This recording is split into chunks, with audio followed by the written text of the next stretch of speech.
On today's Ask a Shrink, let's look at 13 reasons your grown kids hate you. So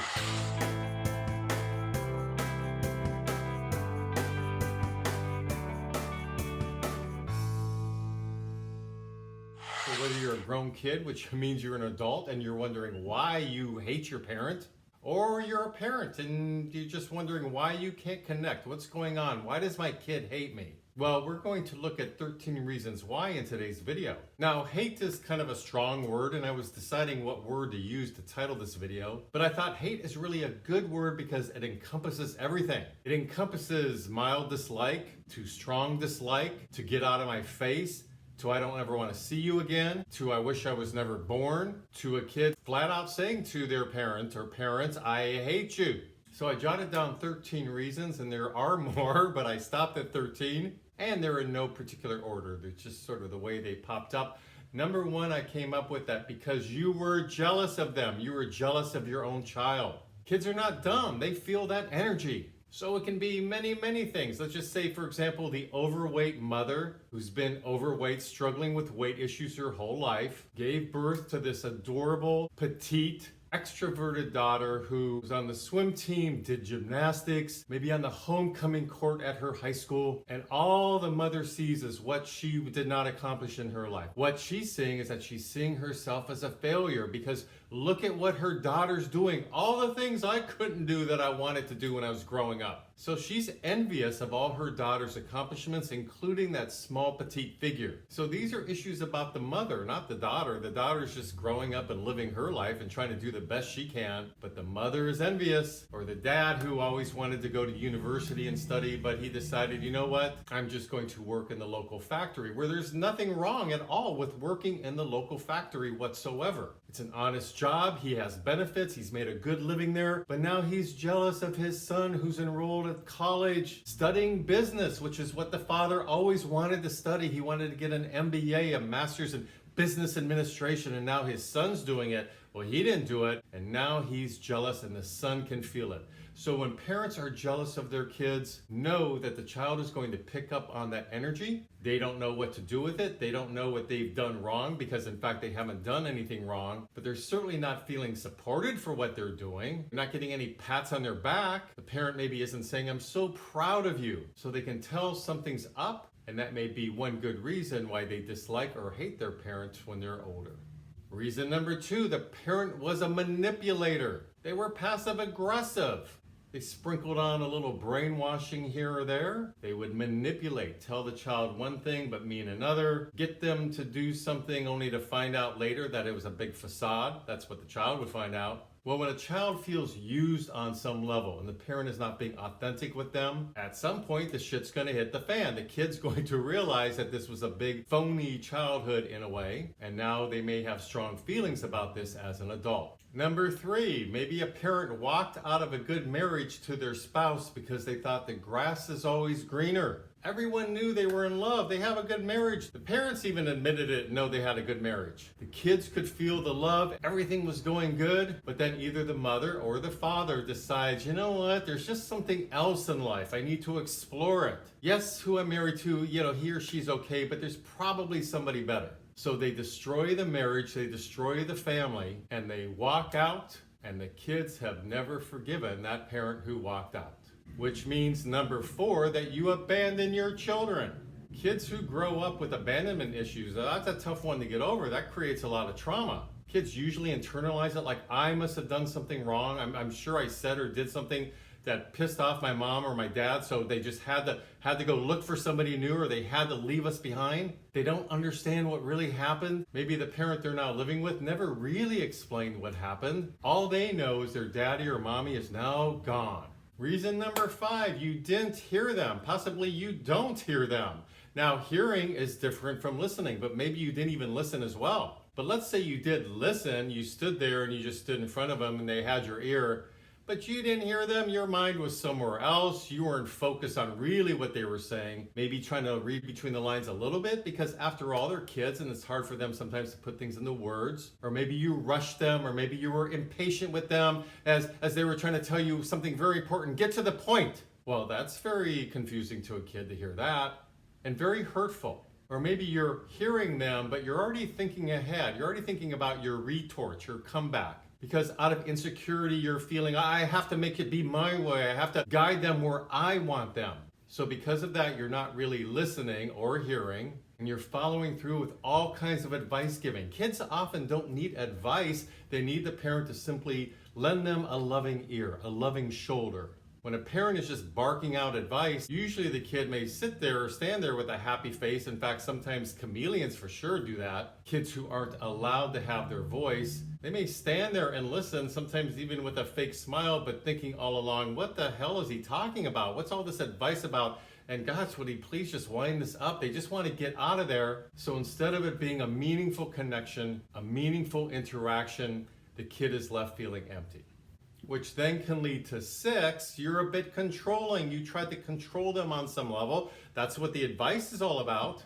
You want it to go your way and what you think versus helping your child find their own way in life, helping give them their wings, the wings to grow and leave the nest. So if you had controlling qualities to you and you were always trying to make things go your way, and you're not compromising to some degree to let them lead their own life, to have their own interests, follow their own heart, as long as you're not breaking any family rules at home, of course, then you're not assisting a child in finding their own way in life.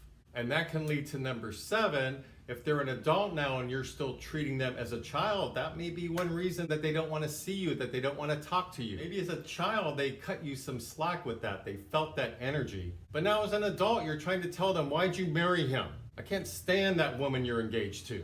Why are you working at that crummy job? I had higher expectations for you. Oh my God, you're throwing your life down the toilet. Grow up already.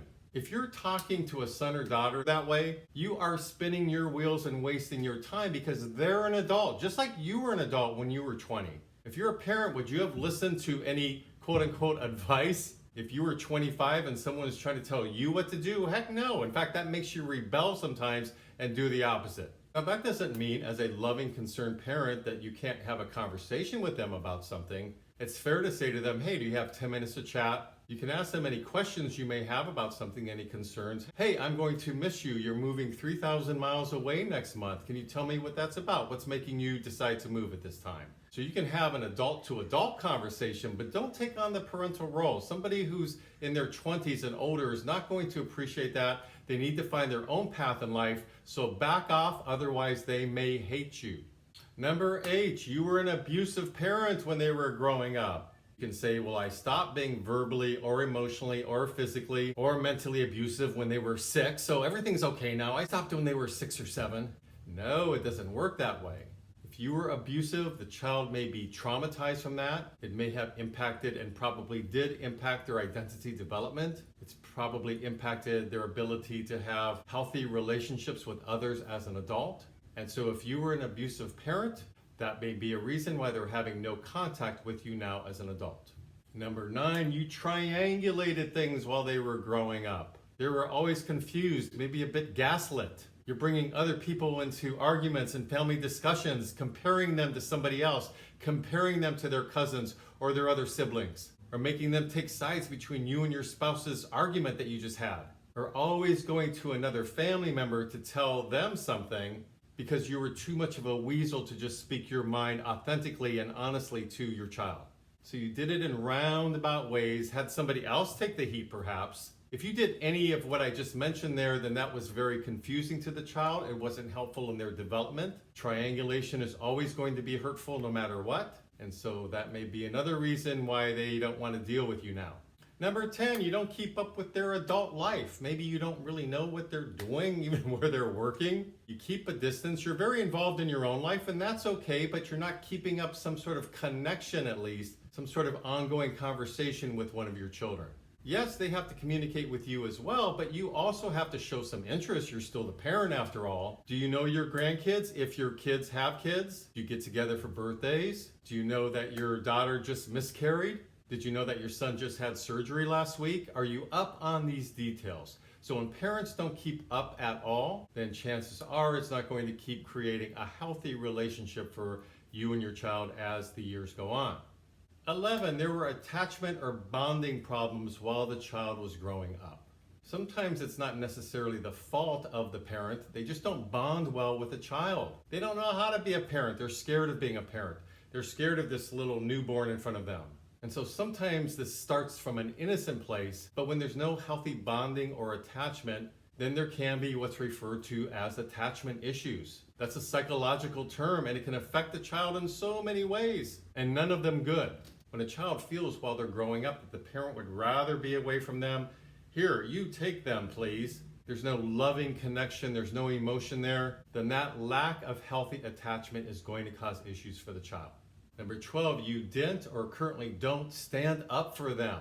You have to stand up for your kid. They're your kid.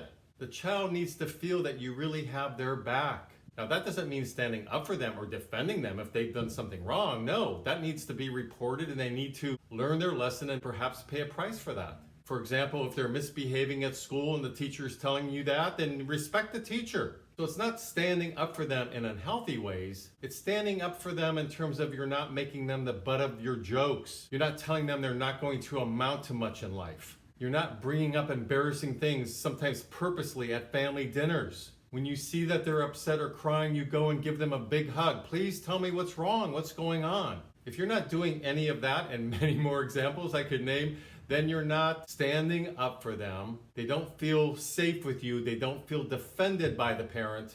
The parent really doesn't have my back. In fact, if I tell my mom or dad too much information, they actually turn it around on me and perhaps use it against me in the future. Well, that sucks. They're not going to like that. And so that may be a reason why they are keeping their distance now as an adult. And number 13, if you were a parent who was selfish and made it be all about you, you were always right. You had to always be right. It's my way or the highway. Or splash in a little narcissism. You're just making it be all about you. Your needs, your wants. The child is trying to tell you a story. They're 8 years old and you're flipping it around and making sure it includes you somehow. You're talking over them to make a point.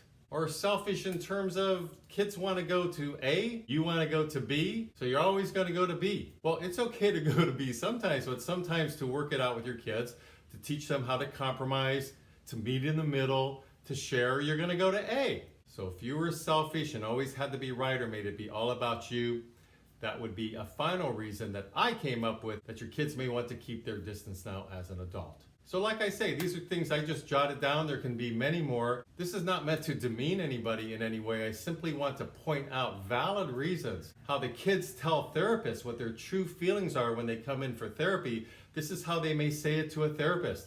I hate my dad because of, and it could be any one of those 13 reasons.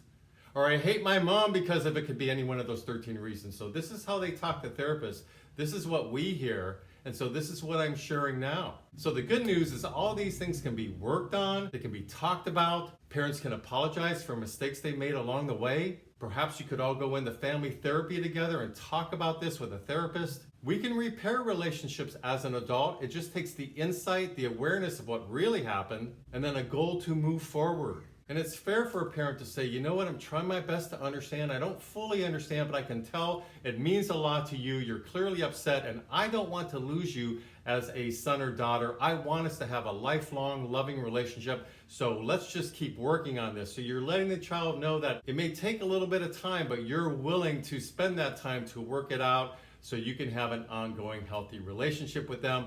I hope this is helpful. Please let me know some comments you may have about this video in the comments section. Please subscribe to my mental health YouTube channel if you like these kind of videos. And until next week, this is Brad Shore signing off from Ask a Friend.